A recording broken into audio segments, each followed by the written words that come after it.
और मेरे प्यारे बच्चों, क्या हाल चाल। देखो, मैं आज आप लोगों के लिए क्लास 12th क्लास का 5 नंबर बिल्कुल आपको जो फ्री मिलने वाले हैं, वो आज मैं टॉपिक आप लोगों के सामने स्टार्ट करने जा रहा हूं। चैप्टर का नाम है, वो आपके सामने दे रखा है। चैप्टर का नाम क्या दे रखा है? मैट्रिसेस। और कितना टाइम लग रहा है? 30 मिनट। और मार्क्स कितने आएंगे इसमें? आपको 5 मार्क्स। 5 मार्क्स 30 मिनट में आप इसे कंप्लीट कर सकते हो। यार कम से कम 30 मिनट तो आप इसको पढ़ो कम से कम। ठीक है, 30 मिनट में आपको 5 मार्क्स, ये गारंटी है कि आपको मिलेगा ही मिलेगा। और वो कैसे मिलेगा, मैं अभी आपके सामने सारे सारे क्वेश्चन अभी आपको सॉल्व कर रहा हूं। और मैं सारे सारे इंपॉर्टेंट ही क्वेश्चन मैं आप लोगों के लिए अब उसको लेकर के मैं आया हूं। सारे इंपॉर्टेंट क्वेश्चन। हम इसको कैसे निकालते हैं, मैट्रिक्स का साइन क्या होता है, अब इसमें पूरी कहानी तो बताना बहुत मुश्किल होगा। इंपॉर्टेंट ही क्वेश्चन अब मैं आपके सामने सॉल्व करने में आ रहा हूं। देखो, चैप्टर का नाम मैंने आपको बता दिया। क्वेश्चन दे रखा है, matrices of the sum of symmetric and skew symmetric matrix. Sum of symmetric matrix and skew symmetric matrix का क्वेश्चन मिलेगा ही मिलेगा, मिलेगा ही मिलेगा। अब देखो, अब आपको मैं एक चीज बता देता हूं, इसको सिमेट्रिक्स क्या होता है और ये स्क्यू सिमेट्रिक्स क्या होता है। मैं आपको बिल्कुल एक चीज क्या एक आपको बता देता हूं। P is equal to half of A plus A transpose and Q is equal to, मैंने लिया half of A minus A transpose. ठीक है, आपका ये होगा, इसको बोलते हैं हम इसको सिमेट्रिक, और हम इसको बोलते हैं स्क्यू सिमेट्रिक मैट्रिक्स। ये ध्यान रखना, ए प्लस ए ट्रांसपोज का हाफ ये आपका सिमेट्रिक मैट्रिक्स होगा, और half of A minus A transpose ये आपका होगा स्क्यू सिमेट्रिक मैट्रिक्स। ठीक है, तो अब हम इसको स्टार्ट करने जा रहे हैं। तो देखो, ये आपको ए दे रखा है, ये क्या है? ए है। ठीक है, ए इक्वल टू दे रखा है। अब आपने इसका ए का ट्रांसपोज करना है। ठीक है, ट्रांसपोज का मतलब होता है चेंज रो इनटू कॉलम। ठीक है, क्या होता है ट्रांसपोज का मतलब? ये होता है आपका चेंज रो इनटू कॉलम। ठीक है, तो अब आपने इसको जो रो जो दे रखी थी, आपने इसको कॉलम के अंदर कन्वर्ट किया। आपने इसको कॉलम का, ये आपका आ गया -4 -5 2 आ गया। ठीक है, अब आपने क्या काम करना है? ए प्लस ए ट्रांसपोज करना है। तो P इज इक्वल टू कितना है? हाफ ऑफ, क्या आपको दे रखा है? A plus A transpose. ठीक है, तो P is equal to half of, आपने इसको लिखा ए की वैल्यू कितनी है? 3 3 -1 -2 1 और -4 -5 2। ठीक है, प्लस ए ट्रांसपोज कितना है? 3 -2 -4 3 -2 -5 और -1 1 और 2। आपने इसको सॉल्व किया। ठीक है, तो पी की वैल्यू कितनी आएगी? पी की वैल्यू आएगी आपकी हाफ ऑफ 3 और 3 6 दिस और दिस 3 और -2 1 -1 -4 माइनस का 5 -2 ये -2 प्लस 3 1 -2 -4 1 और ये -5 कितना आएगा? माइनस का 4 आएगा ये। ठीक है ना, ये आपका कितना आएगा? ये आएगा आपका -4। ठीक है, -4 -1 -5 -5 1 -4 और 2 और 2 4। ठीक है, ये आपकी पी की वैल्यू आ गई। अब मैं निकालूंगा इसको क्यू की वैल्यू। तो क्यू की वैल्यू हम इसको कैसे निकालेंगे? क्यू इज इक्वल टू, मैंने क्या लिखा था? Half of A minus A transpose. ठीक है, तो अब मैं यहां पर इसकी वैल्यू को पुट करने जा रहा हूं। हाफ ऑफ ए कितना है? 3 3 -1 -2 -2 1 और कितना है? -4 -5 2। ठीक है, माइनस करना है ए ट्रांसपोज को। ट्रांसपोज आपके सामने ये दे रखा है 3 -2 -4 3 -2 -5 और -1 1 और 2। ठीक है, अब आपने क्या काम करना है? अब आपने इसकी क्यू की वैल्यू को निकालना है। तो क्यू की वैल्यू कितनी आएगी? Q is equal to half of 3 -3 0 3 minus minus plus, ये कितना आएगा? 5 3 माइनस पहले से रखा है और -2 है, कितना होगा? 5 हो गया। 3 + 2 5 फिर कितना? -1 प्लस 4 कितना होगा? -1 प्लस 4 कितना आएगा? 3। ठीक बात है। फिर उसका -2 -3 कितना आएगा? -5 -2 + 2 0 और 1 + 5 6। फिर उसके बाद -4 + 1 3। ठीक है, फिर उसके बाद -5 और -1 माइनस का 6 और ये 2 -2 0। ठीक है, ये आपकी क्यू की वैल्यू है। अब आपने क्या काम करना है? P + Q। तो P प्लस क्यू जैसी आप इसको करेंगे, ठीक है, तो आपका देखो हाफ दोनों में कॉमन ही है, ठीक है, या तो आप इसका हाफ कर लो।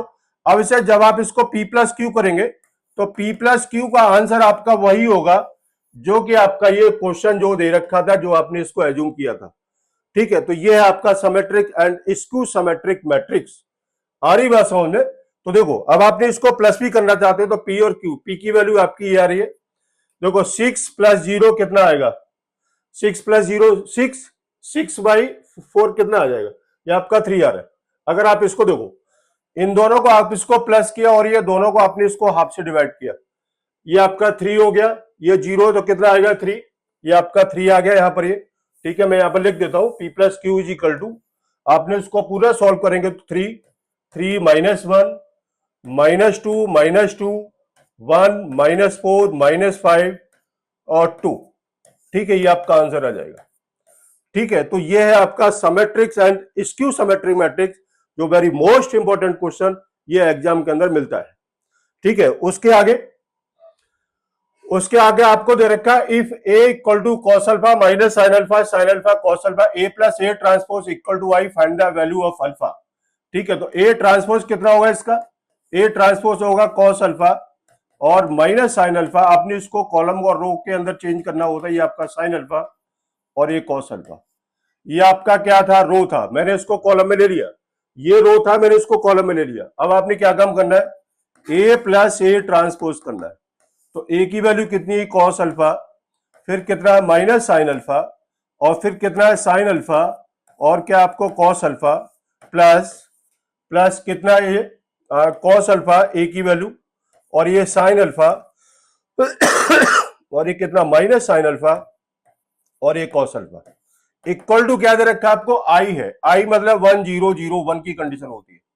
आई आपका 2 इंटू 2 ऑर्डर में कितना होता है, ये होता है 1001, ठीक है। और आई आपका 3 इंटू 3 ऑर्डर में कितना होता है, ये होता है 1000100001, ठीक है। अब आपने इसको सॉल्व करना है, कॉस अल्फा कितना आएगा 2 कॉस अल्फा, ये माइनस साइन प्लस साइन, ये आपका 0, साइन प्लस साइन ये 0, कॉस कॉस्ट ये कितना आएगा 2 कॉस अल्फा, इक्वल टू कितना आपको दे रखा है 1001, ठीक है। अब आपने ये इसके साथ इसको कंपेयर किया, ये कितना होगा 2 cos alpha equal to 1, cos alpha is equal to 1/2, ठीक है। तो इसमें अल्फा की वैल्यू कितनी होगी अल्फा की वैल्यू होगी आपकी 30 डिग्री, ठीक है। ये आपका होगा ये सॉरी होगा आपका 60 डिग्री, और अल्फा इज इक्वल टू कितना होगा आपका है π/3, ठीक है, π/3, ये आपका आंसर आ गया, ठीक बात है। तो इस तरीके से अपने क्वेश्चनों को हम इनको सॉल्व करते हैं, अच्छे से समझो इसको।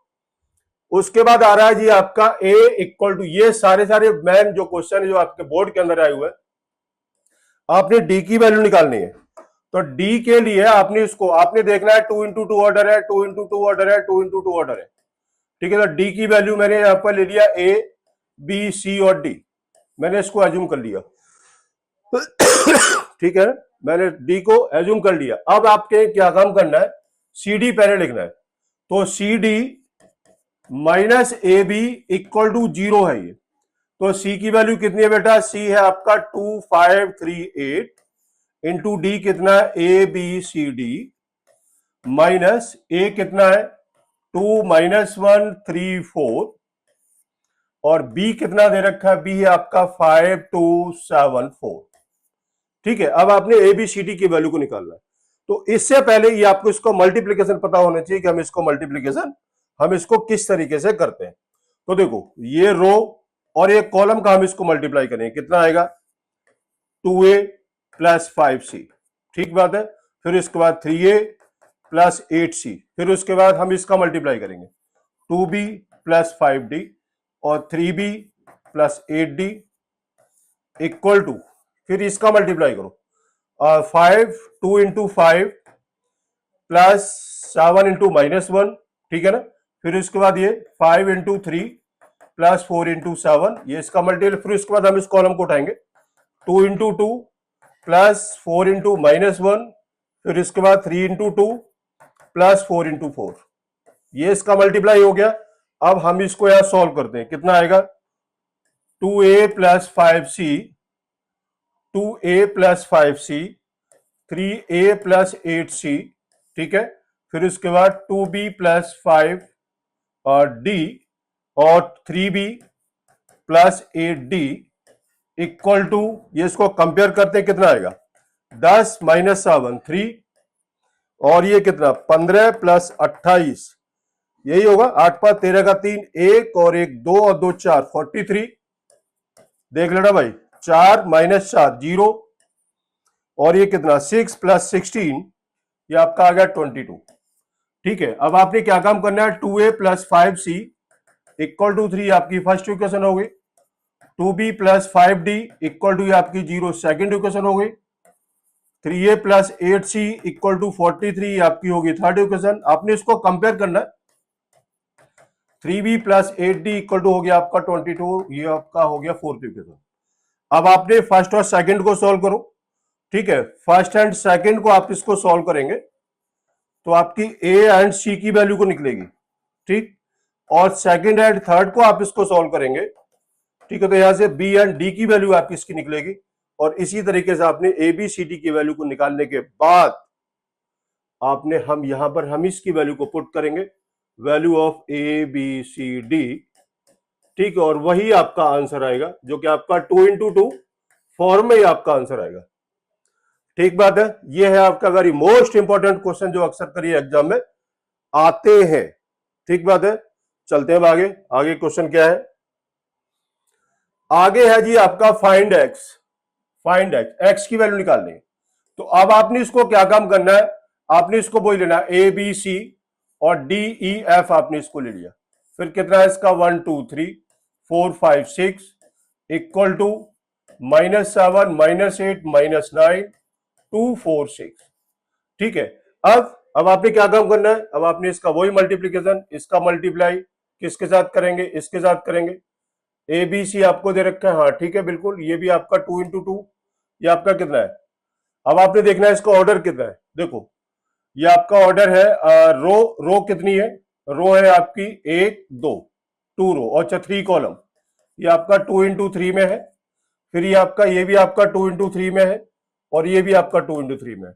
अब आपने क्या काम करना है, इसका मल्टीप्लाई करने के बाद इक्वल टू में आपका -7 -8 -9 आपको जो दे रखा है 2 4 6, यहां से इसकी ए बी सी डी की वैल्यू हम इसको कैलकुलेट करेंगे, ए बी सी डी ई और एफ की, फिर उसकी वैल्यू उठा करके आपने यहां इसको पुट करोगे, ठीक है, तो बिल्कुल आपका सीधा आंसर ही आएगा, ठीक है। तो मैट्रिक्स में अभी मैंने आपको क्या बताया, देखो प्लस माइनस मैंने इसमें नहीं बताया आपको, प्लस माइनस और इसका मल्टीप्लाई डिवाइड नहीं होता मैट्रिक्स के अंदर, प्लस मैंने नहीं बताया क्योंकि ये वाली चीज आपको आनी चाहिए, माइनस नहीं बताया। इसमें इंपॉर्टेंट जो क्वेश्चन था वो मैंने आपको बता दिया, समेट्रिक्स स्क्यू समेट्रिक्स और दोनों का सम, और एक्स की वैल्यू को निकालना और हमें इसको एंगल की वैल्यू निकालना, और ये आपका 1 नंबर का क्वेश्चन जो मैंने आपको बताया था, जो आपका जो आंसर आया था π/3 वाला, ये इसी टाइप के क्वेश्चन आपको एग्जाम मिलते हैं, ठीक है बेटा। आज के लिए इतना ही काफी है, ओके चलो ठीक है, नमस्कार।